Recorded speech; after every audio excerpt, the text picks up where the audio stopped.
We're here because we're meeting with the community in order to prepare for hurricane safety. Now, we've had some storms, but remember, hurricane season is all the way through November. So what we want to do is to make sure that people understand what the plan for Miami-Dade County is in order to keep them safe. We had emergency services here today. We had our Miami-Dade Police Department here. We had our fire department here. And we basically explained to all of the folks here what the plan is, where they have to go, and what they should expect in the event that we have a hurricane or a storm.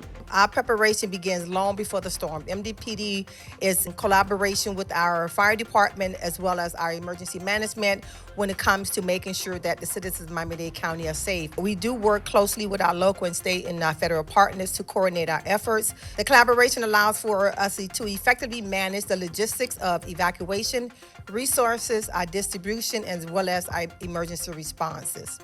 I think that the county and your government is here to serve you and to help you, but you need to know what these plans are. So when I had a private meeting with our emergency services department, I said, you know what? We need to go out there, we need to put on a town hall, and all of the residents of Miami-Dade County need to hear this.